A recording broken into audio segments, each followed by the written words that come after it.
Objetos malditos, piezas reales, leyendas oscuras.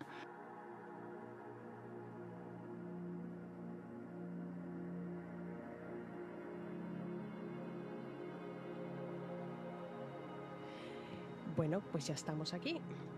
Cuéntanos, Voy a ¿de qué contar- vamos a hablar ahora? Vamos a hablar de un diamante. Ho, ho, ho, ho, ho, ho. A ver si lo encuentro. Aquí está. Miren, pedazo de diamante. Pedazo de pedrusco. Pedazo de pedrusco, ahí.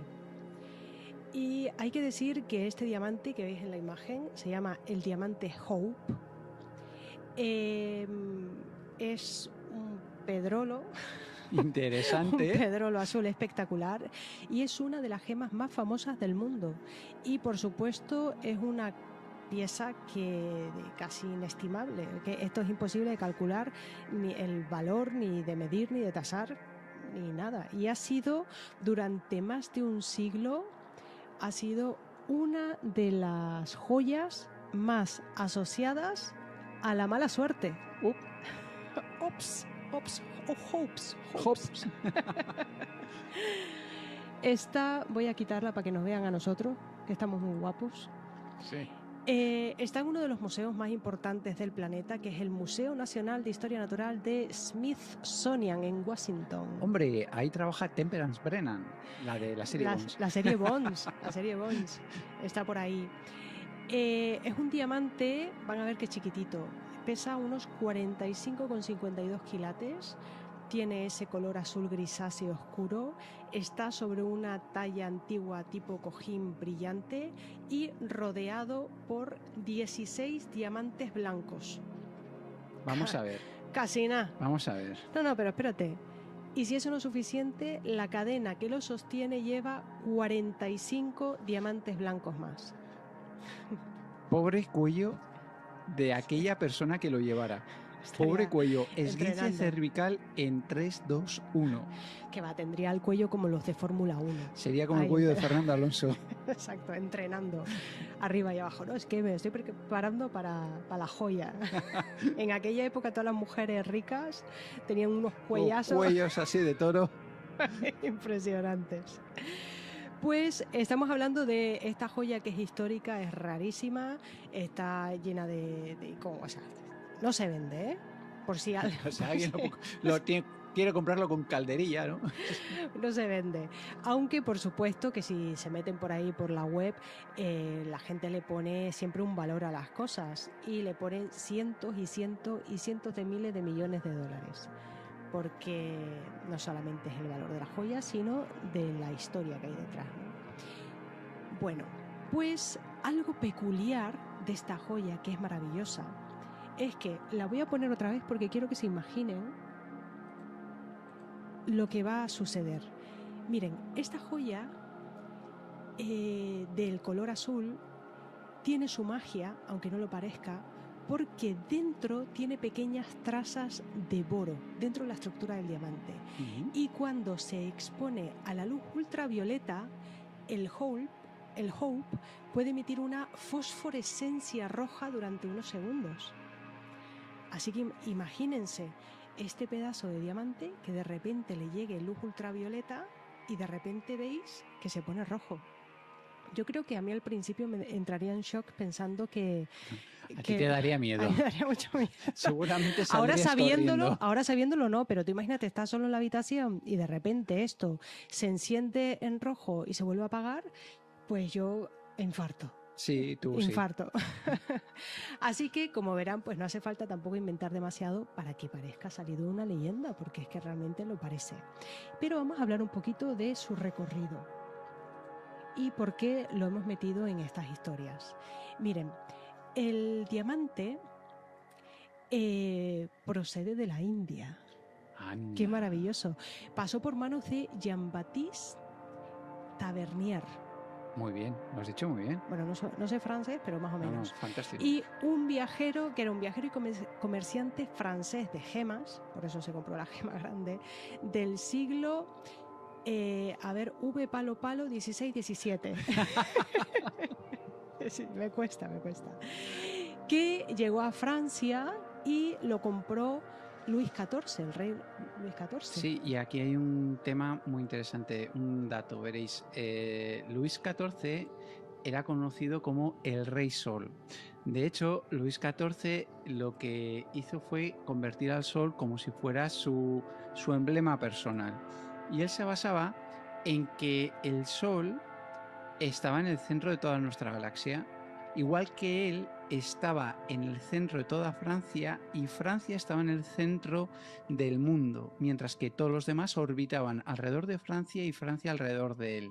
Además, él se identificaba con Apolo, nada más y nada menos, que era dios solar, el dios de la belleza, del orden y de las artes. Ahí es nada. Madre mía, el ego, que tenía el Luisito ego, narcisista, yo creo que tiene todo él, ¿eh? Es que era un Borbón. Vale, pues miren, ahí cuando llega a Francia se le conoce como el famoso French Blue, el azul francés, no al rey, al diamante. Ese era el Rey Sol. Y acabó dentro de las joyas de la corona francesa. Pero ¿qué pasa? La corona francesa, pues en 1792 llega la Revolución Francesa y zasca guillotina. Zasca, y las joyas de la corona fueron robadas. Entonces, de repente, el gran diamante azul desaparece y no se sabe nada de él. Pero claro, años después, en Londres, reaparece una piedra más pequeña, como recortada, pero con unas dimensiones muy parecidas a la del Hope actual. Vamos a ver. Les cortan la cabeza a todos. Sí. El pedrusco desaparece. Efectivamente. Y de repente aparece muy similar, recortadito un poquito para que pase desapercibido. Qué raro, en Londres. Es muy raro, ¿eh? O sea, yo no digo nada, pero... a ver, señores ingleses, por favor, ¿eh? A ver, yo creo que... No sé si los ingleses han robado mucho. No, que va, no. Y lo exponen en los museos. No, para nada. Entonces, aquí empiezan una de las sospechas históricas, ¿no? Que dicen, el diamante Hope es en realidad ese French Blue recortado del cual están escondiendo su origen. No, para nada. ¿Y qué pasa? Este diamante, antes de llegar ahí, o sea, antes de llegar ahora al museo donde conocemos, el diamante pasó por coleccionistas, por banqueros, por comerciantes, por gente que lo podía comprar, básicamente. Por familias aristócratas. ¿Y qué pasa? Y al final la familia Hope, que es una familia aristócrata, es la que le pone su nombre. Uh-huh. Pero ¿qué pasa? Desde el momento que tienen el pedrolo, el diamante, pues empiezan a aparecer deudas, ventas forzadas, una ruina económica y todos piensan que realmente la mala suerte les ha llegado desde que tenían la piedra. Porque también gran parte de los propietarios anteriores de este diamante Hope corrieron la misma suerte. Y ahora yo hago una reflexión. ¿Habría una maldición si realmente era el azul francés desde la terrible muerte de toda la nobleza francesa? O sea que el diamante fue el culpable de la guillotina. Un objeto diabólico. Pues podría ser. Entonces, a principios del siglo XX, pues esta historia se convierte en pública, pues llega en 1908 la prensa y la prensa quiere vender. Y entonces se empieza a hablar de esta supuesta maldición del diamante Hope y empiezan a contar desgracias asociadas con los antiguos dueños. Hablan de todas estas pérdidas de fortuna, las muertes, los accidentes, todos estos finales trágicos, aunque hay que decir que también metieron mucha cosa, muchas historias están muy exageradas, otras pues no son del todo ciertas, alguna porque la inventada. Leyenda aumenta el valor. Efectivamente, y porque había que vender periódicos, que de eso se trata, esa prensa rosa de la época. Y ¿Prensa aquí... sensacionalista norteamericana? Qué raro. No, que va. No.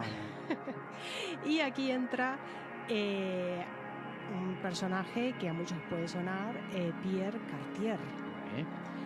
Y es uno de los grandes nombres de la joyería y entiende que esta gema, dice, oye, esta gema tiene una gran historia. Entonces, si yo quiero vender la gema, le pongo una historia detrás, potencio su historia, va a tener mayor valor. Sí. Y ahí fue cuando intentó venderle el diamante a Evelyn Walsh McLean, que ahora diremos que es una mujer millonaria, diciéndole que no solamente le va a vender una joya azul, sino que le vende algo que tiene una leyenda detrás, que ha pasado por reyes, por robo, por tragedias, por supersticiones. Y claro, esta mujer, esta millonaria de alta sociedad estadounidense, le gustaba el peligro. Le gustó el peligro y dice, lo quiero para mí. Y se lo llevó a todas las fiestas, lo enseñó.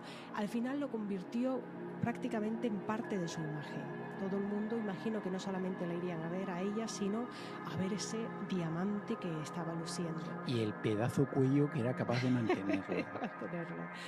¿Y qué pasó? Pues claro, al tener en pertenencia esa piedra preciosa, pues terminó rodeada de tragedias y de pérdidas familiares y de todo tipo. Le fue fatal a la pobre mujer.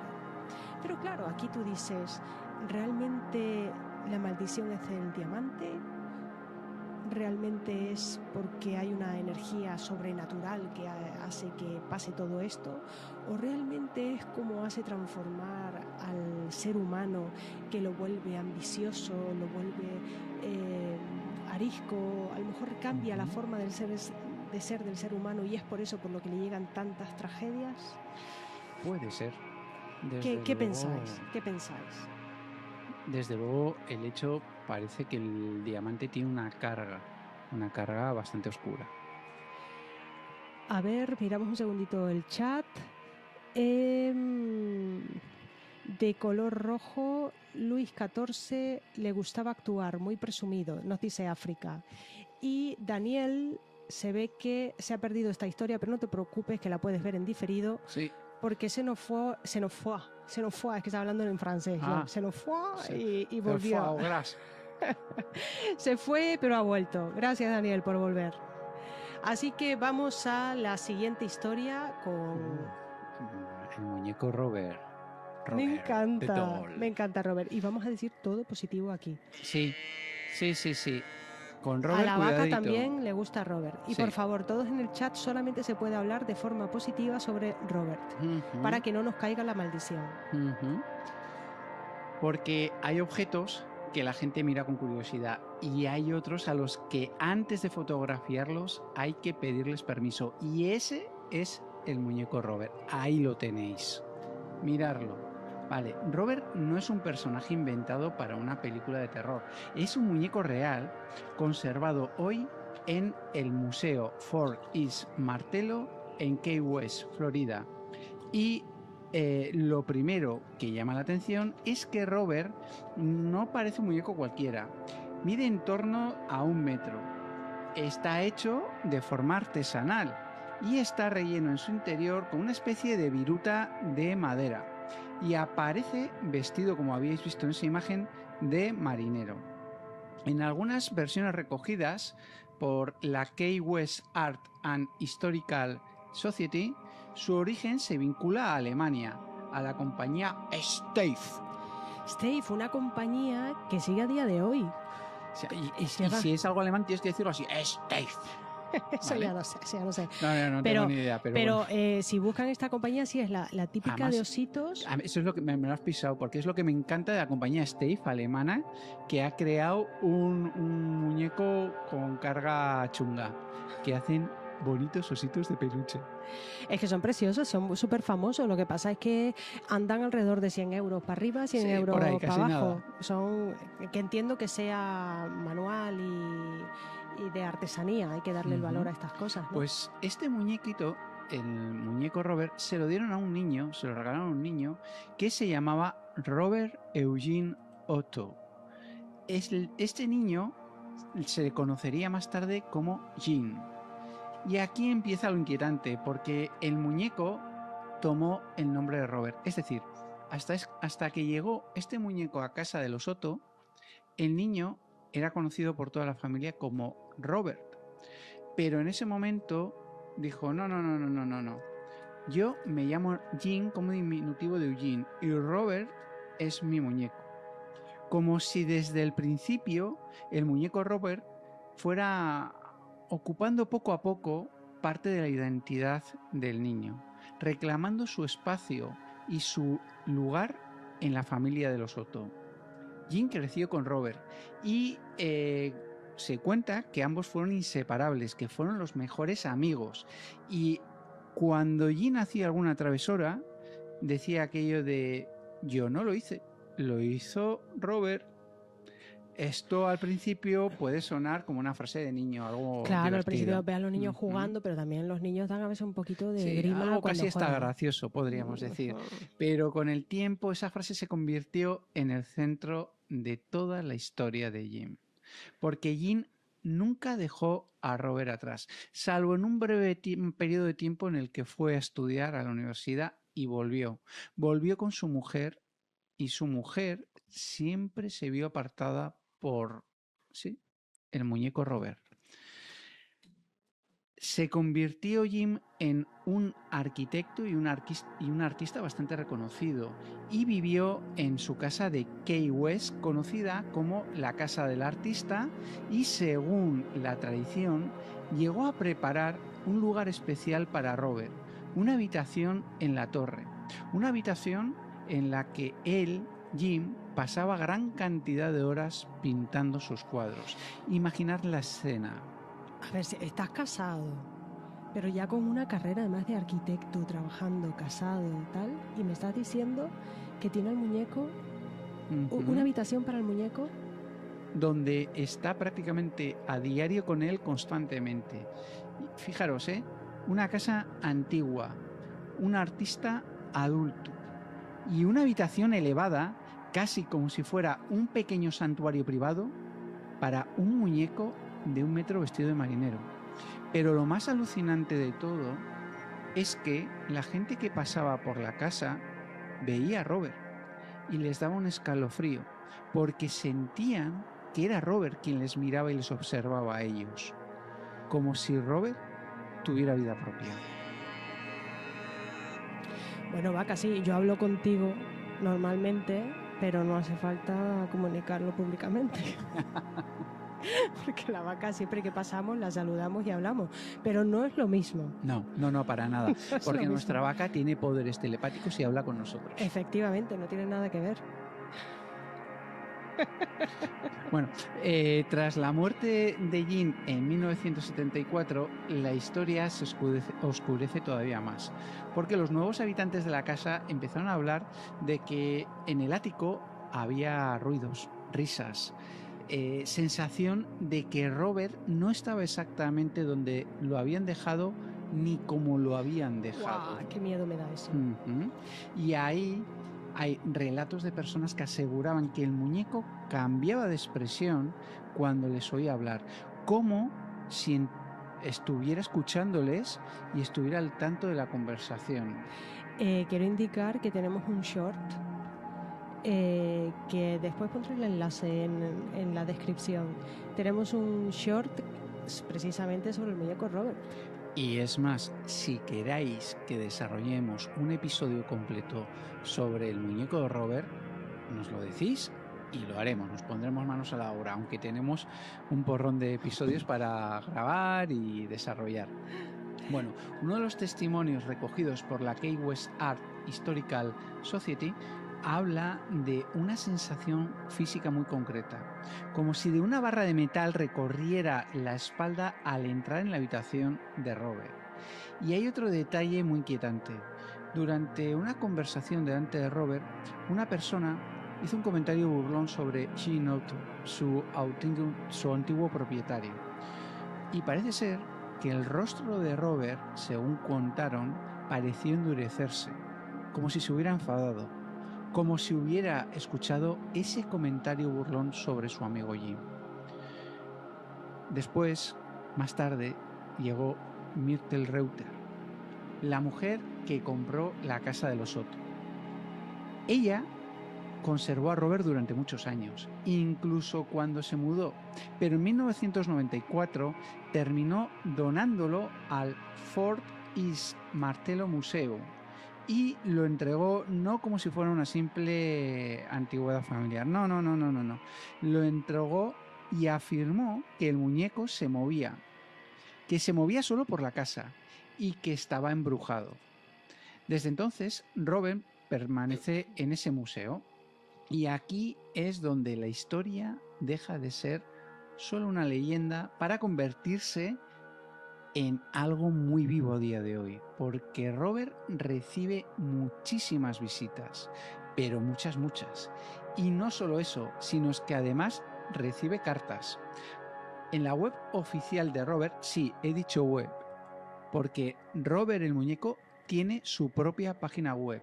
Pues en esta web se explica que si vas a ver a Robert hay que seguir unas reglas muy estrictas. Hay que ser respetuoso y pedir permiso antes de sacarte una foto con él. Según la leyenda, dice que quien no respeta esta regla de pedirle permiso a Robert para sacarse una foto y ser respetuoso en su presencia, a continuación empieza a sufrir mucha mala suerte. Y lo más perturbador es que hay personas que después de visitarlo le escriben para pedirle disculpas. Cartas en las que dicen que hicieron una foto sin permiso, una broma, que se rieron, que no fueron corteses ni educados y que no creían en la historia de Robert. Y que poco después empezaron a tener problemas. Tuvieron accidentes de diferente tipo, domésticos, accidentes de tráfico, tuvieron enfermedades graves y más leves, tuvieron discusiones con sus familiares, con sus amigos, algunos terminaron en divorcio, pérdidas económicas fuertes, ruinas de negocios, rachas de mala suerte prolongadas. Del caso de Robert es que hay documentales, hay mogollón de información sobre esto. Y no estamos diciendo que él sea la causa de la mala suerte, sino simplemente que las personas que fueron a ver a Robert y se comportaron de determinada forma y les ocurrió algo, eso es lo que creían. Pero lo que hace especial a Robert no es solamente que esté embrujado, no, lo que hace especial a Robert es que ha generado un ritual moderno. Ves en el museo cómo la gente habla despacio, bajo, le pide permiso, le saca una foto, hace una reverencia y se va. Y si no tienen suerte, les devuelven a Robert una carta pidiéndoles perdón para que les quite su maldición. Yo, vamos a ver la imagen ahí un momento.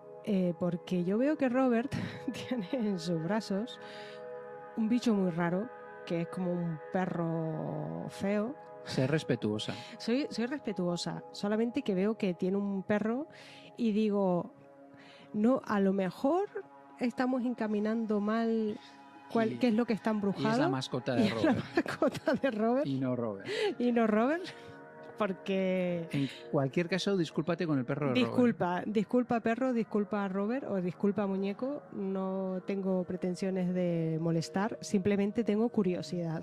Bien, pues Misterio Fanáticos, ¿iríais a visitar a Robert al museo? Y si fuerais a ver a Robert al museo y estaríais delante de Robert el muñeco, delante de su vitrina, con esa mirada fija que él tiene, ¿le pediríais permiso para hacerle una foto o simplemente pasaríais de todo a ver qué pasa?